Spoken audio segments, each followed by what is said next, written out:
नूतन वरुण। सबसे पहले मुख्य समाचार।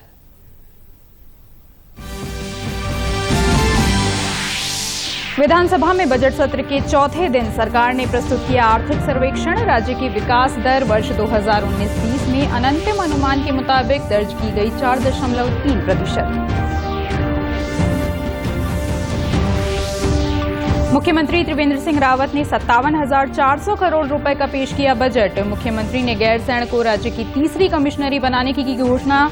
भराड़ीसैंण में टाउन प्लानर की नियुक्ति के लिए शुरू होगी टेंडर प्रक्रिया। कुंभ को लेकर संतों में देखा जा रहा उत्साह। हरिद्वार में आज पंचदशनाम जूना अखाड़े की निकाली पेशवाई। नागा सन्यासियों के साथ किन्नर अखाड़ा ने भी लिया भाग।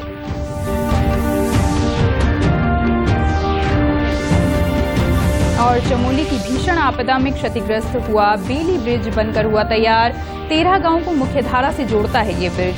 परीक्षण के बाद कल से शुरू होगा यातायात परिचालन। और अब समाचार विस्तार से। बजट सत्र के चौथे दिन आज सुबह 11 बजे विधानसभा सत्र की कार्रवाई शुरू हुई। इस दौरान सदन के पटल पर संसदीय कार्य मंत्री मदन कौशिक ने आर्थिक सर्वेक्षण 2020-21 की रिपोर्ट प्रस्तुत की। रिपोर्ट में राज्य की विकास दर में वर्ष 2019-20 में अनंतिम अनुमान के मुताबिक 4.3% की वृद्धि आंकी गई। रिपोर्ट में कहा गया है कि कोरोना की वजह से प्रदेश में विकास दर घटी है, जबकि प्रति व्यक्ति आय में इजाफा दर्ज किया गया है। वर्ष 2019-20 प्रदेश में प्रति व्यक्ति आय 2,02,895 आंकी गई है। स्थिर भावों पर प्रदेश का सकल घरेलू उत्पाद 2019-20 में 4.3% से बढ़कर 1,99,718 करोड़ अनुमानित है। वहीं प्रदेश में पंजीकृत व्यापारियों की संख्या 1,81,000 हो गई है। रिपोर्ट में बताया गया कि इन्वेस्टर समिट में आए 25,000 करोड़ के निवेश पर प्रदेश भर में काम शुरू हो गया है। ग्रीष्मकालीन राजधानी गैरसैंण में बजट सत्र के चौथे दिन आज मुख्यमंत्री त्रिवेंद्र सिंह रावत ने विधानसभा के पटल पर वित्तीय वर्ष 2021-22 के लिए 57,400 करोड़ रुपए का बजट पेश किया।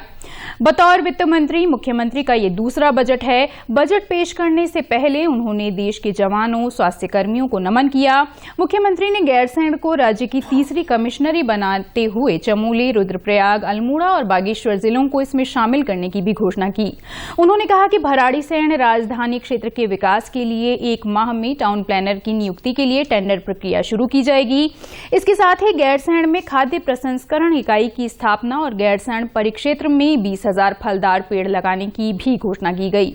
साथ ही नई नगर पंचायतों की स्थापना के लिए मुख्यमंत्री ने 1-1 करोड़ धनराशि देने की घोषणा भी की। उन्होंने कहा कि वित्तीय वर्ष 2021-22 के बजट में कुल प्राप्तियां 57,424 करोड़ अनुमानित हैं, जो कि पिछले वित्तीय वर्ष में कुल प्राप्तियां 50,745 करोड़ अनुमानित रहीं। वहीं अगले वित्तीय वर्ष में कुल 57,400 करोड़ व्यय अनुमानित है, जो कि पिछले वित्तीय वर्ष में 51,343 करोड़ अनुमानित रही। 2021-22 के लिए रेवेन्यू सरप्लस लगभग 115 करोड़ अनुमानित है, जबकि कोरोना के चलते वर्तमान वित्तीय वर्ष में 3,080 करोड़ का रेवेन्यू घाटा अनुमानित है।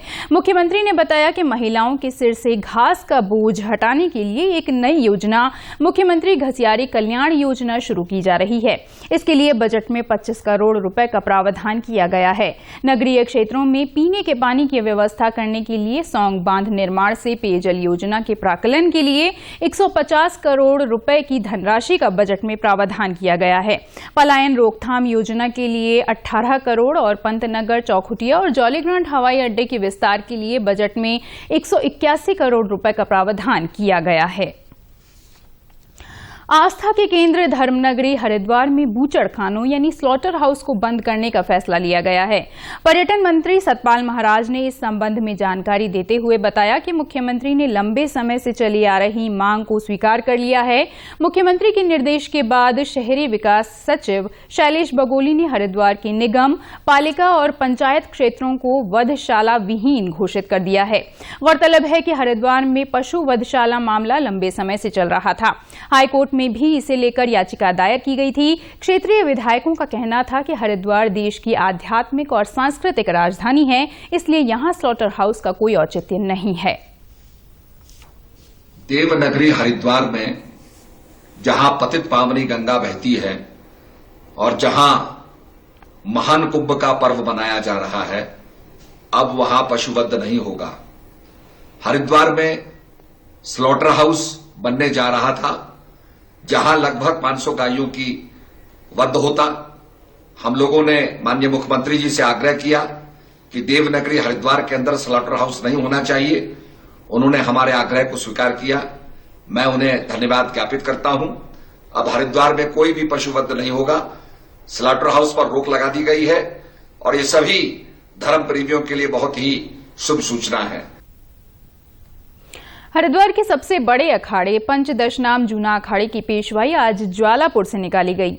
इसकी अगुवाई आचार्य महामंडलेश्वर स्वामी अवधेशानंद गिरी जी महाराज ने की। पेशवाई में नागा सन्यासियों के अलावा किन्नर अखाड़ा ने भी भाग लिया। बैंड बाजे और भारतीय शैली के वाद्य यंत्रों के साथ नागा सन्यासियों के जत्थे जूना अखाड़े की तरफ बढ़े।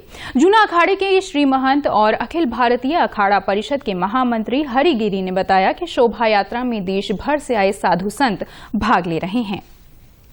संस्कृति के उच्चतम प्रतिमान का नाम है कुंभ और कुंभ का ये आरंभिक उत्सव है। हम ऐसा कह सकते हैं, इस पेशवाई के माध्यम से हम भारत के आध्यात्मिक वैभव का दर्शन कर सकते हैं अथवा भिन्न भिन्न मत पंथ संप्रदायों की जो एकता है, विशेषकर हम सन्यासियों का जो एक संगठनात्मक स्वरूप है, उसके दर्शन हो रहे हैं। मैं ये भी कहना चाहता हूँ कि ये पेशवाई नदियों के संरक्षण, शुचिता, संवर्धन, उनकी प्राकृतिकता अथवा उनके प्रवाहमानता के लिए भी समर्पित है। हम ये व्रत ले रहे हैं कि नदियों के सातत्य, शुचिता और उसकी अविरल निर्मलता के लिए हम प्रतिबद्ध रहेंगे। किन्नर अखाड़ा की महंत ने कहा कि किन्नर अखाड़ा जूना अखाड़े से जुड़ा हुआ है। उन्होंने कहा कि सामाजिक समरसता के लिए किन्नरों का भी सम्मान होना चाहिए। उन्होंने कहा कि इस पेशवाई के माध्यम से किन्नर साधु समाज के लोगों से बराबरी का दर्जा देने का आह्वान कर रहे हैं। किन्नर जूना अखाड़े के पूर्ण रूप साथ में है, इसके लिए हमने नगर प्रवेश किया।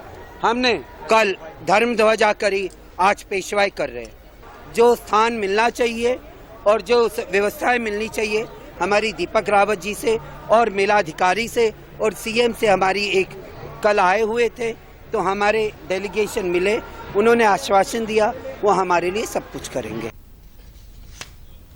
दूसरे चरण का टीकाकरण प्रदेश में सफलतापूर्वक चल रहा है। सरकारी अस्पतालों के साथ ही प्राइवेट अस्पतालों में भी कोविड वैक्सीनेशन किया जा रहा है। सरकारी अस्पताल में निःशुल्क और प्राइवेट अस्पताल में अधिकतम 250 रुपए में कोरोना का वैक्सीनेशन किया जा रहा है।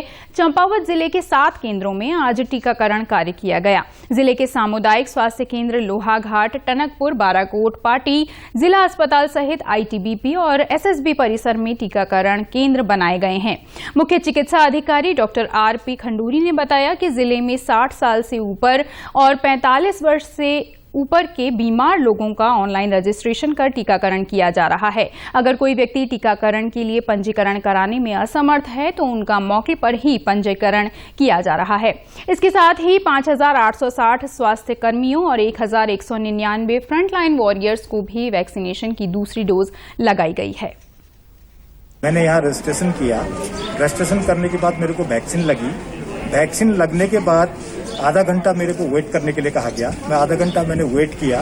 वेट करने के बाद इसमें कोई इफेक्ट कुछ नहीं हुआ मेरे को। मैं सभी जनता से, पूरी पब्लिक से ये कहूँगा कि वैक्सीन लगाइए और इसमें जो भी हो कोई इफेक्ट कोई कुछ नहीं है। वहीं 60 साल से ऊपर के बुजुर्ग, महिलाओं और पुरुषों में भी वैक्सीनेशन के प्रति उत्साह देखने को मिला। टीकाकरण करके लौट रहे 65 साल के बुजुर्ग पूरन उप्रेती ने बताया कि उन्हें टीके से कोई दुष्प्रभाव नहीं हुआ है।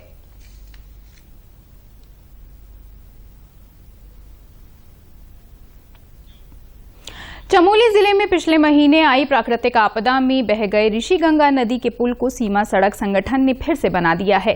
5 मार्च से इसे जनता के लिए फिर से खोल दिया जाएगा। यहां बीआरओ की शिवालिक परियोजना की चीफ इंजीनियर एएस राठौड़ ने बताया कि इस पुल के बनने से आपदा के बाद मुख्य धारा से कट गए चमोली जिले के 13 गांव एक बार फिर से जुड़ जाएंगे। उन्होंने बताया कि 40 टन वहन क्षमता वाले और 190 मीटर लंबे इस नए बेले ब्रिज को बनाने की समय सीमा 20 मार्च थी, लेकिन बीआरओ ने इस पुल को दिन रात एक कर तय समय से 15 दिन पहले ही इसे बना दिया। उन्होंने बताया कि बेले ब्रिज का काम 25 फरवरी को शुरू किया गया था, जिसे पूरा करने में 250 मजदूर और बीआरओ के 25 इंजीनियर दिन रात जुटे रहे। परीक्षण के बाद इस पुल को कल से जनता के लिए खोल दिया जाएगा। गौरतलब है कि 7 फरवरी की सुबह चमोली जिले के तपोवन में ग्लेशियर टूटने से भारी तबाही मची थी और 13 गांवों को जोड़ने वाला ये पुल भी बह गया था। ये 40 टन कैपेसिटी का ब्रिज है और ये अभी टाइमिंग के लिए सफिशिएंट लोड कैरिंग कैपेसिटी का ब्रिज है, जिसमें सभी टाइप की गाड़ियां जा सकती हैं। तो ये एक 200 फीट लंबा ब्रिज है, जो मैक्सिमम 200 फीट लंबा ब्रिज बेली ब्रिज हो सकता है। यहाँ पर हमने लॉन्च किया है। बहुत ही चैलेंजिंग टास्क था, बहुत ही सावधानी से हमने लॉन्च किया है ताकि किसी प्रकार की अनहोनी नहीं हो और बद्री विशाल की कृपा से सब कुछ सही सलामत चल रहा है। करीब 1 साल बाद आज रामनगर रेलवे स्टेशन से पहली पैसेंजर ट्रेन मुरादाबाद को रवाना हुई। ये ट्रेन यहां से सुबह 7:25 पर चली, जो 9:30 बजे मुरादाबाद पहुंची। हालांकि पहले दिन रेल से जाने वाले यात्रियों की संख्या कम ही रही, लेकिन इस ट्रेन के चलने से स्थानीय लोगों में खुशी है। इसके अलावा एक ट्रेन काशीपुर से भी मुरादाबाद के लिए चलेगी। ये ट्रेन शाम 5:45 पर काशीपुर से चलकर शाम 7:30 बजे मुरादाबाद पहुंचेगी। अभी रामनगर से केवल पहली गाड़ी चली है, जो 7:25 पे यहाँ से रामनगर से चलेगी मुरादाबाद के लिए, जो पहुँचेगी 9:30 पे। ये गाड़ी जो मतलब सुबह आती है 4:30 पे चलेगी मुरादाबाद से और 6:45 इसका आने का समय है। एक गाड़ी मुरादाबाद से काशीपुर के लिए भी चली है दोपहर में 1:40 पे, यानी 13:40 पे टाइम, और काशीपुर आएगी 15:15 पे। वही गाड़ी वापस मुरादाबाद के लिए काशीपुर से ही 17:45 पे चलेगी और 19:30 पे मुरादाबाद पहुंचेगी। उधम सिंह नगर में राष्ट्रीय राजमार्ग 74 के अधूरे निर्माण की वजह से आम नागरिकों को परेशानी उठानी पड़ रही है। खासकर गदरपुर, पुलभट्ट बाईपास और रुद्रपुर के आसपास सर्विस लेन का काम अधूरा है। वहीं राष्ट्रीय राजमार्ग के परियोजना निदेशक योगेंद्र शर्मा ने बताया कि कार्यदायी संस्था को कार्य अविलंब शुरू करने के निर्देश दिए गए थे, लेकिन कार्यदायी संस्था की वित्तीय हालत ठीक न होने से कार्य शुरू होने में हो रहे विलंब को देखते हुए बाईपास की पुरानी सड़क को लोक निर्माण विभाग से दुरुस्त कराया जा रहा है। इसके लिए पीडब्ल्यूडी को धनराशि भी आवंटित की गई है। गाबा चौक वाली से लेके और रेलवे स्टेशन तक की जो सर्विस रूट थी, उसमें पूर्व में कुछ बाधाएं थी स्ट्रक्चर वगैरह की, जो हमने दूर कर दी और उसमें एक बिजली की लाइन भी थी, वो भी अभी शिफ्ट करा दी गई है। क्योंकि कंसेशनर द्वारा ये काम नहीं किया जा रहा था, तो मीटिंग के अंदर प्रशासन के साथ तय हुआ था कि ये काम इसकी रिस्क एंड कॉस्ट पे पीडब्ल्यूडी से कराया जाए। तो हमने 1,64,00,000 रुपए की स्वीकृति कराकर रिस्क एंड कॉस्ट पर गाबा चौक से लेकर रेलवे स्टेशन तक की सर्विस रोड का निर्माण के लिए पीडब्ल्यूडी को पैसा दे दिया है। वहीं दूसरी तरफ रुद्रपुर में सर्विस लेन के निर्माण के लिए 1,64,00,000 की धनराशि स्वीकृत हो चुकी है, जिसका 75% पैसा लोक निर्माण विभाग रुद्रपुर को मई 2020 में आवंटित किया जा चुका है। लोक निर्माण विभाग के अधिशासी अभियंता मनोज दास का कहना है कि 575 मीटर सर्विस लेन का निर्माण कार्य शुरू कर दिया गया है। उन्होंने कहा कि इस वर्ष कार्य पूरा होने की उम्मीद है। ये कार्य जो है प्रगति पे है। इसमें हमें गाबा चौक से लेके 575 मीटर लंबाई में टेकअप किया है हमने, और इसमें हमें सर्विस लाइन बना के देनी है। उसमें अभी जो है सिविल वर्क चल रहा है, कुछ कलवर्ट्स भी बननी है। तो नाले का जो काम था वो हमने कंप्लीट कर लिया है। बीच में नाले छूटे हुए थे, उनको जोड़ दिया है। एक दो कलवर्ट हैं, उनको भी बनाना है, उस पर काम चल रहा है। और ये इसका जो कंप्लीशन है, डेट ऑफ कंप्लीशन मई 2021 है। तो हम जो है उससे पहले ही ये कार्य पूर्ण कर लेंगे। यातायात नियमों का पालन कराने के लिए देहरादून में अब परिवहन विभाग ने बाइक प्रवर्तन टीम तैनात कर दी है। ये टीम आपको न रोकेगी और न ही मौके पर चालान देगी। इस टीम के द्वारा किया गया चालान अब सीधे घर भेजा जाएगा। एआरटीओ रश्मि पंत ने बताया कि अब तक परिवहन विभाग की प्रवर्तन टीम जीप और इंटरसेप्टर के जरिए ही चालान काट रही थी, लेकिन अब बाइक टीम भी प्रवर्तन की कार्रवाई करने लगी है। प्रारंभिक तौर पर एक टीम सोमवार और मंगलवार को शहर में उतारी गई है। देहरादून में हमने बाइक सवार एक प्रवर्तन दल का गठन किया है, जो निरंतर ऐसे वाहन चालकों पर अपनी नजर बनाए रखेगा जो बिना हेलमेट के वाहन चला रहे हैं, गलत दिशा में वाहन चला रहे हैं या किसी भी और प्रकार के यातायात नियमों का उल्लंघन कर रहे हैं। ऐसे सभी यात्रियों की फोटोज स्पीड रडार गन के माध्यम से खींची जा रही हैं और ये फोटोज और उनके चालान उनको ऑनलाइन भी प्रेषित किए जा रहे हैं और उनके एड्रेस पे भी हम लोग प्रेषित कर रहे हैं ताकि किसी भी प्रकार के सड़क पर वाहन को रोकने से कभी कभी दुर्घटना की जो स्थिति बन जाती है उसको हम लोग अवॉइड कर सकें। उत्तराखंड के समाचारों में बस इतना ही। चलते चलते मुख्य समाचार एक बार फिर।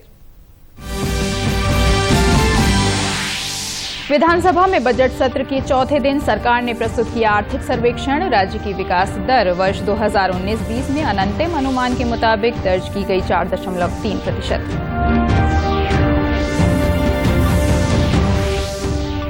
मुख्यमंत्री त्रिवेंद्र सिंह रावत ने 57,400 करोड़ रुपए का पेश किया बजट। मुख्यमंत्री ने गैरसैंण को राज्य की तीसरी कमिश्नरी बनाने की घोषणा की। भराड़ीसैंण में टाउन प्लानर की नियुक्ति के लिए शुरू होगी टेंडर प्रक्रिया। कुंभ को लेकर संतों में देखा जा रहा उत्साह। हरिद्वार में 5 दशनाम जूना अखाड़े की निकली पेशवाई। नागा सन्यासियों के साथ किन्नर अखाड़ा ने भी लिया भाग।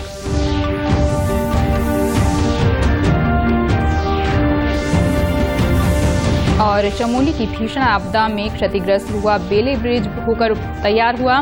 13 गांवों को मुख्य धारा से जोड़ता है ये ब्रिज। परीक्षण के बाद कल से शुरू होगा यातायात परिचालन। उत्तराखंड की खबरों के लिए आप हमसे सोशल मीडिया के माध्यम से भी जुड़ सकते हैं। हमारा ट्विटर हैंडल है DDNews_देहरादून। हमारा फेसबुक पेज है DD न्यूज उत्तराखंड और हमारे YouTube channel DD news Uttarakhand को भी आप सब्सक्राइब कर सकते हैं। कोरोना संक्रमण से बचने के लिए मास्क का अनिवार्य रूप से और सही ढंग से प्रयोग करें। साथ ही सामाजिक दूरी का ख्याल रखें। नियमित रूप से हाथ धोएं और याद रखें, कोरोना को हराना है, मास्क जरूर लगाना है। इसी के साथ बुलेटिन समाप्त हुआ। नमस्कार।